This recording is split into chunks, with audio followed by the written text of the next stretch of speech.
Thank you, Father. Praise the Lord. A little nervous this morning. Melissa told me it's just like a Wednesday night. And I said, yeah, but it's light outside. Anyway, some of y'all will get that later. God is good. His mercy endures forever. He can and will meet your need, no matter how big, how small, if you'll only trust Him. If you'll trust Him, He'll take care of you no matter what. No matter how far you've gone, no matter how much it hurts, He can heal it. He can take care of it. No matter how lonely you feel, it's just a feeling because He's there. You're not alone if you'll trust Him. Very interesting, Eddie said earlier about perspective, because that's kind of what we're going to talk about this morning. Because God is awesome. I could just stand here and repeat that over and over and over again. Glory in the highest. We could just keep going. That's okay. Because we need to just praise Him, love on Him, because He deserves it. He's given us so many blessings, so many things in our lives that bless us.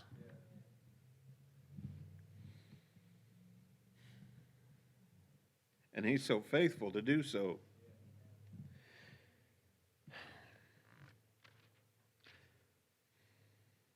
Let's go to the Lord in prayer.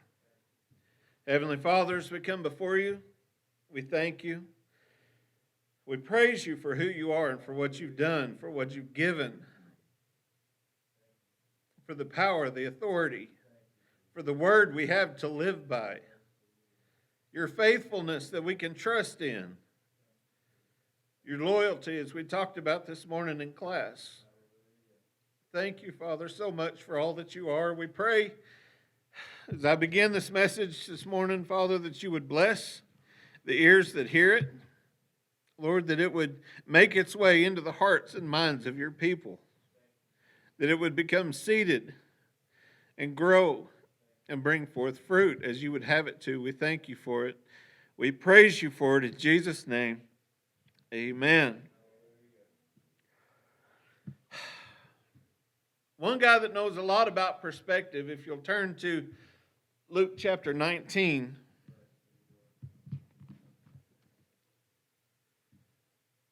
You ever get to a place where it feels like you just can't see Jesus? It feels like you're all alone. It feels like maybe the world's crashing in around you. Maybe things are starting to get a little desperate. You wish things would change. Maybe it's time to change perspective. St. Luke chapter 19 and verse 1. Here's a little guy that knew a little bit about perspective. Jesus entered and passed through Jericho, and behold, there was a man named Zacchaeus, which was the chief among the publicans, and he was rich. And he sought to see Jesus, who He was, and could not for the press, because He was of little stature. And he ran before and climbed up into a sycamore tree to see Him, for he was to pass that way. And when Jesus came to the place, he looked up and saw him, and said unto him, Zacchaeus, make haste, come down, for today I must abide at thy house. And he made haste, and came down, and received him joyfully. And when they saw it, they all murmured, saying that he was gone to be guest with a man that's a sinner. Okay? Zacchaeus was wanting to see what Jesus was all about, but he couldn't because he was short. There was a bunch of people. There was a press about him. That's what I'm talking about whenever the world seems to be pressing in, and it's hard to see out because you feel so small and insignificant. Change your perspective. It might be literally climbing a tree. It might be finding a quiet place. Getting alone by yourself where the world can't press you, where the distractions can't press on you, and just spending some time. Because Jesus says, I'll come to your place. He's telling us this morning, I'll come to your place.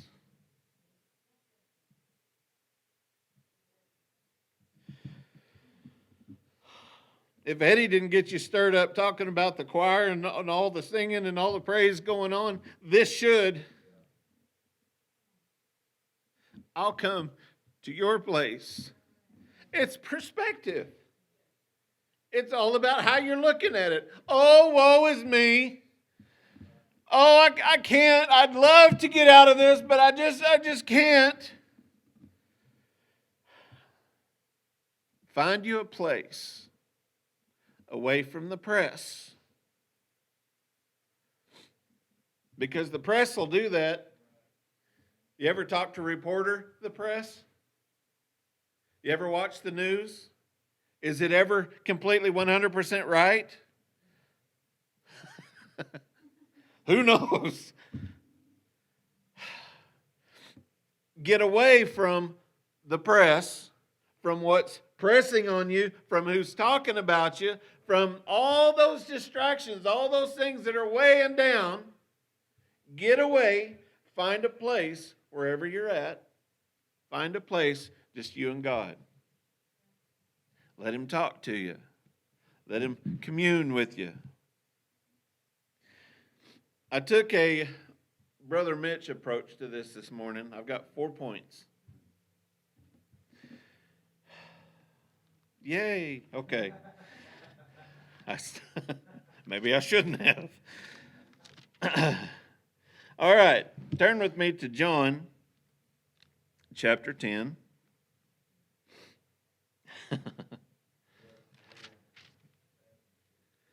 Okay. Number one, when we need to change perspective, when we're trying to get a hold of God, we got to know his direction. Yes, we do. We need to know his voice. We need to know how he thinks, what he wants, what makes him happy, what makes him upset. We need to know these things. We need to know in what direction he's going. John chapter 10, verse 25. Jesus answered them, I told you, and you believed not. The works that I do in my Father's name, they bear witness of me. But ye believe not, because you're not of my sheep. As I said unto you, my sheep hear my voice, and I know them. They follow me, and I give unto them eternal life, and they shall never perish, neither shall any man pluck them out of my hand. My Father which gave them me is greater than all, and no man is able to pluck them out of my Father's hand. That's something to get excited about. That's something to, at least, amen. Because nothing is able to pluck us from him. There's nothing man can do to separate that, to cause division there. The only thing that can separate you from God is you wanting to. Huh? Why would anybody want to do that? Why? That doesn't even make sense. Those words don't go together in a sentence. Nothing can pluck us from his hand. We need to know his voice. if we know his voice, we know what direction he's going. You ever had a pet? You can be over here and you can holler for them. They come over here. You go back over here and holler for them. They come over here. They know your voice. We should be trained the same way. When God's speaking, go to his voice. When he's telling you to do something, go to that. Do that. Take action. Another place, deny yourself, take up the cross, and follow. We need to be doing those things. Denying yourself. What I want isn't as important as what he wants. Okay? For some people, that's hard to swallow. But I want to obtain this. I want to go here. I want to be this. I want to do that. I want to start this. I want to start that. Well, okay, gear down a little bit. Hold off. Stop. Find your quiet place. What direction is Jesus moving? What direction is the Spirit moving? Go that way. If you need to start a business, if you need to start a ball team, if you need to start a home Bible study, if you need to start whatever it is, follow the leading of the Spirit. Otherwise, good works just get burned up. It's good for nothing. You know, it might tickle the innards every now and again, but it's good for nothing. Following the leading of the Spirit is what's important, because he knows all. He knows the end game. He knows where we need to be, right? I already talked about point number 2 some. Got ahead of myself, but that's okay. Get where you can see him. Get where you can see him. That entails avoiding distractions and surrounding yourself with other people who are praising him, who are seeking after him, who are good Christian folks that you can gain some encouragement from, some guidance from, some positive things from, and then shun those things, stay out of those things that aren't of God, that aren't leading you in his direction. How much sense would it be for the shepherd to go strolling over here and all the sheep come over here to the corral? And he's hollering for them, "Hey, come over here. Woo pig suey," whatever. And nobody's coming. Why? Because they're in the wrong place. They can't hear. They can't see. We need to get to a place away from distractions. Close your eyes. Get some praise music going. A quiet spot. Well, I don't have no quiet spot. I bet you do. You ain't trying hard enough. Go for a walk. Go sit in a parked car. Shut the doors. But it's hot. Quit making excuses. Find you a spot, get quiet, get still, and listen.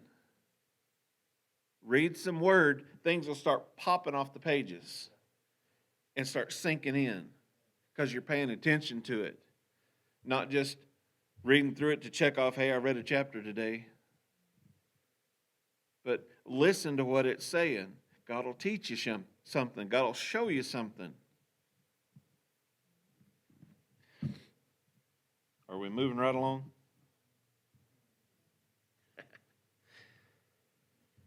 Number 3, it's a big one. You remember when Zacchaeus was up in the tree? And Jesus said, "Hey, make haste. Come down here." What'd the next verse say? Zacchaeus made haste and came down. Let's think. That's black and white. I mean, that's not rocket science or nothing, but think about that. How quick are we to jump on it when Jesus says do something? When the Spirit quickens, go pray for so-and-so. When He lays that song on your heart and you're debating, well, should I? Should I not? Well, is the service really going that direction? Well, maybe you've got the key. Maybe it's your indecision that's holding everything back. Now, hang on now. God wouldn't just leave it up all to me. He's trying to use you. Sure, He could pick anybody else, but He's chosen you.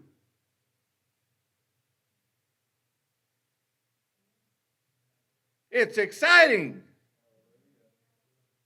that God would choose you to do anything. It doesn't matter what it is. The fact that He's chosen you is good enough. Whether it's run around, walk around, turn around, go the other way, jump in a pew, standing up here, whatever it is, do it. For no other reason but that Jesus said so. I don't need pats on the back.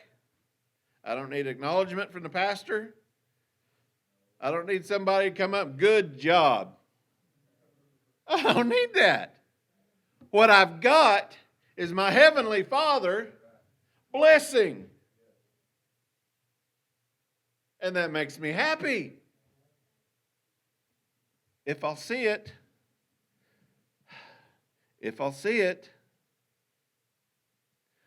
See, sometimes we get so wrapped up in everything that you forget to look. Can't see the forest for the trees, kind of an idea. You ever go looking for something you've lost? And right there it is? Or you give a child a direction. Hey, go pick that up. Where's it at? Go pick that up right there. Huh? Don't be that child. If you look, the master's showing. Go this way. It's right there. Even if you have to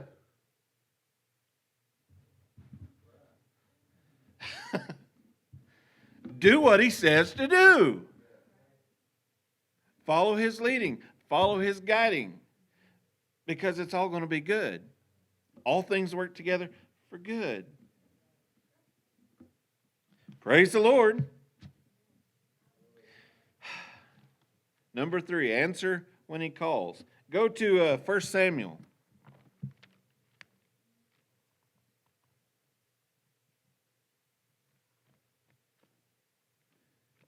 There it is. 1 Samuel chapter 3.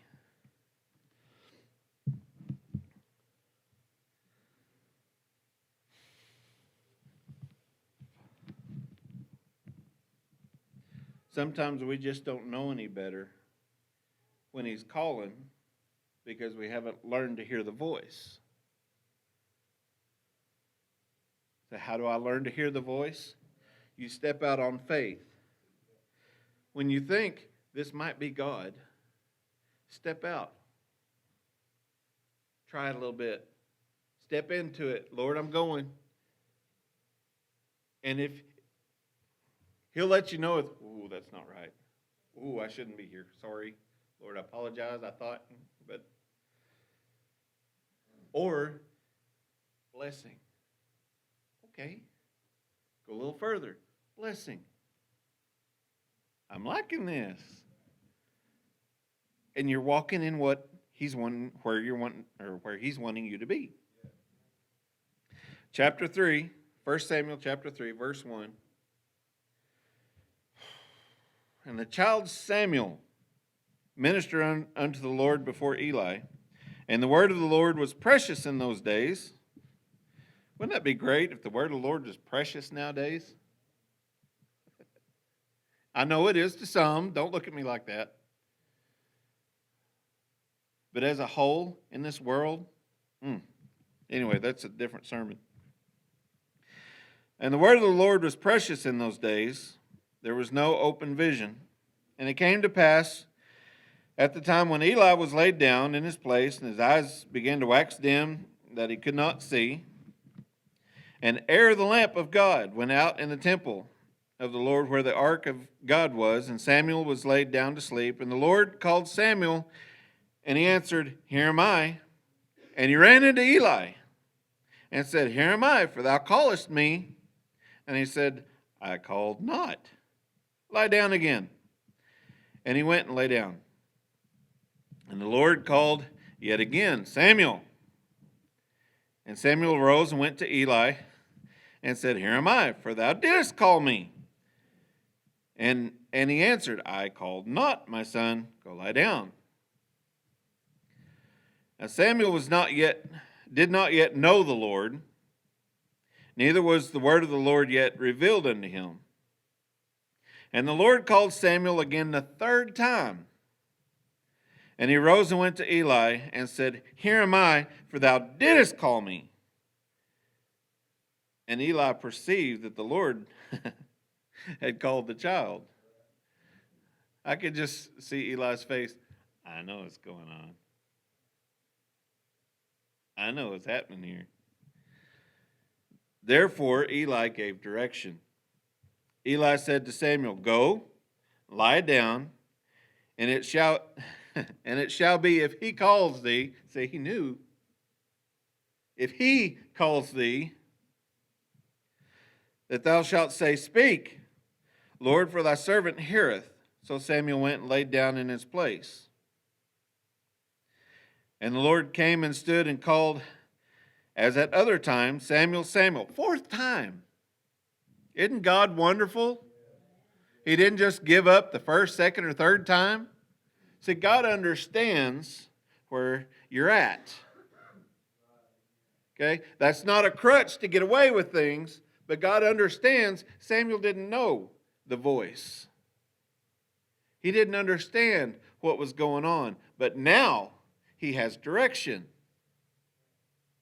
And the Lord came, stood, and and called as at other times, Samuel, Samuel. And Samuel answered, Speak, for thy servant heareth. I'm sure Samuel at that point was like, okay, I'll do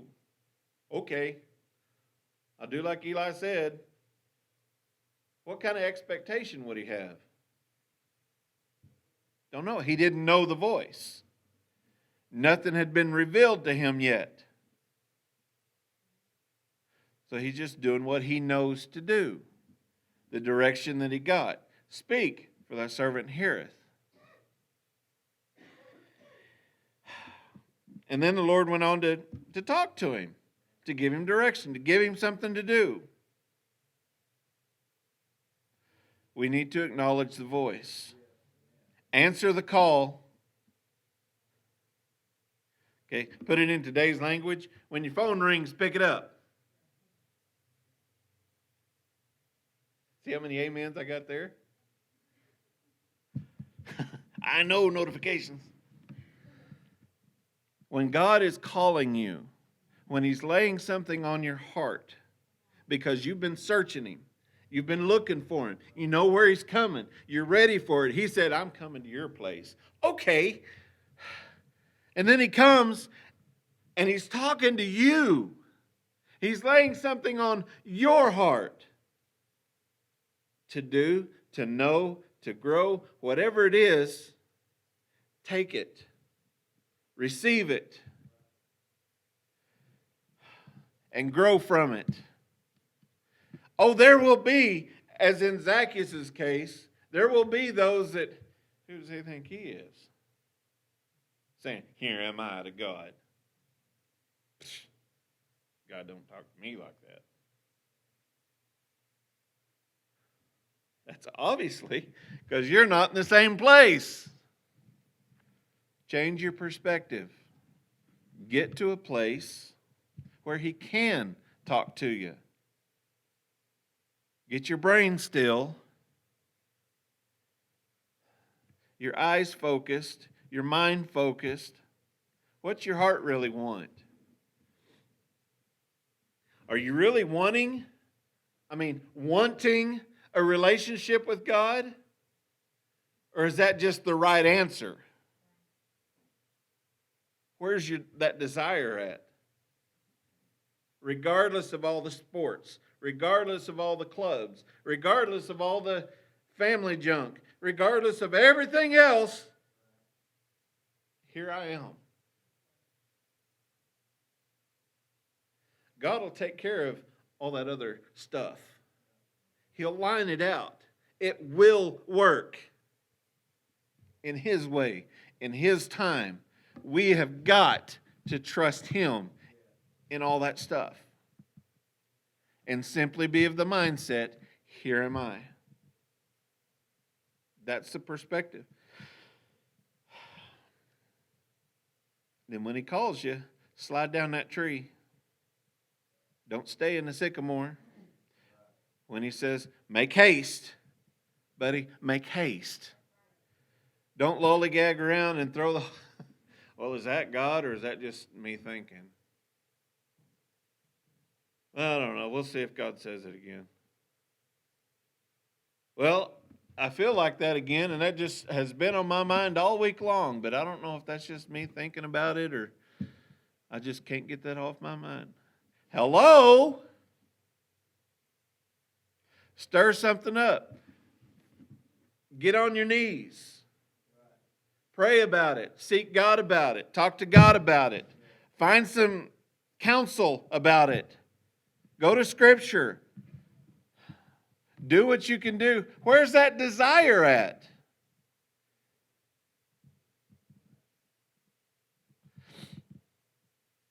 We're just waiting on God. For what?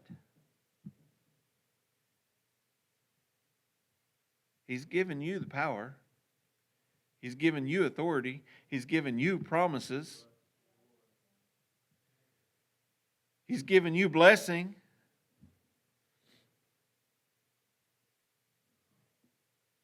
Okay. Number 4. My final point. Psalms chapter 119.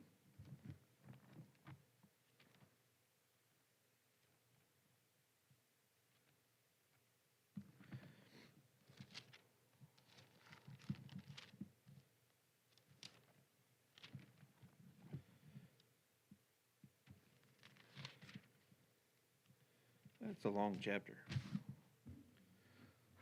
Psalms 119, verse 11.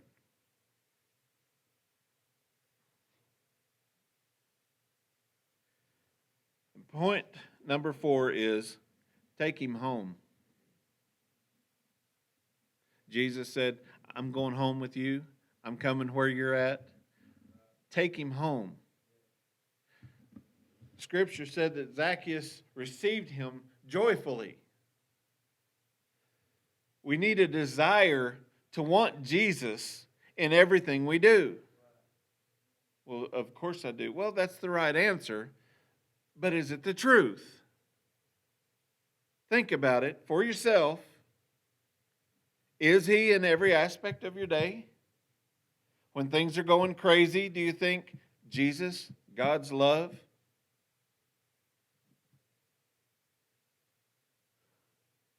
Or do you think, meet me out in the parking lot and we'll settle this?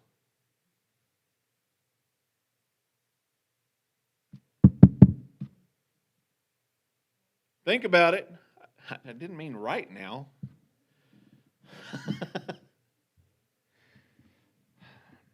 Take him home with you. Psalms 119, verse 11. Thy word have I hid in my heart that I might not sin against thee. That's how you carry him around with you. You make him a part of you, not just up here. It's good to memorize verses. It's good to know the word, but it's different when you get it in here and it's part of you. That's where your brain goes to in struggles. That's where your mind goes to when someone's hurting. That's where your mind goes when you got a flat tire, when you got somebody upset and you're dealing with it. When you got those teachers, it just, Your mindset needs to go, what's in here? Because what's in here is going to come out. What's coming out your mouth? What are you texting to your friends? Oh, if I could just, I would just. It didn't mean nothing. I just wrote it. Well, now it's there forever. If you say it, you're not getting it back. You can't go out there and grab those words and bring them back. Be sure what's in here is what you want coming out of here. Last and final, Romans chapter 10.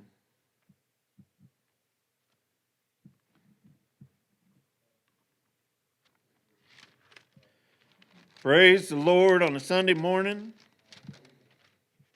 We are blessed. We are highly favored. We're taking Jesus home with us, carrying him around all week. Amen. Romans chapter 10 and verse 8. But what saith it? The word is nigh thee, even in thy mouth and in thy heart. That is the word of faith which we preach. That if thou shalt confess with thy mouth the Lord Jesus, and shalt believe in thine heart that God hath raised him from the dead, thou shalt be saved. For with the heart man believeth unto righteousness, and with the mouth confession is made unto salvation. That's what I just got through saying. That's Scripture backing it up. You get the Scripture in here, your reaction is going to be what the Word says. You're going to voice God's love. Something lovely is going to come out your mouth.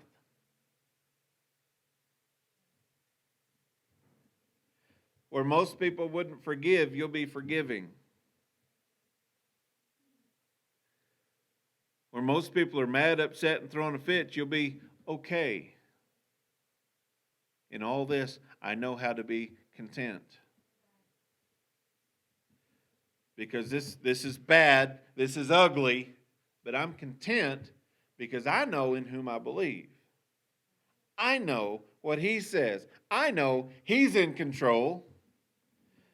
Yeah, it's something else to deal with. But you know what? It's going to turn into a testimony because God's going to work it out. God's going to see you through. Don't forget, in the middle of the fire, there's that fourth man in there with you. With you. I'm coming to your place. We need to swap a perspective every now and again. Get where we can see Jesus. Find a place where we can see Jesus, where we can hear him talking to us. Amen? Because overall, that's what we want, right? We want to hear from God. We want to know the direction. We want to know the direction so we can follow the direction so we can end up where we need to be. Let's know his voice. Amen? Let's find us a place to pray. Let's just ask the Lord to help our perspective and to speak to us, to help us, to lead us, to guide us. Amen. Let's pray.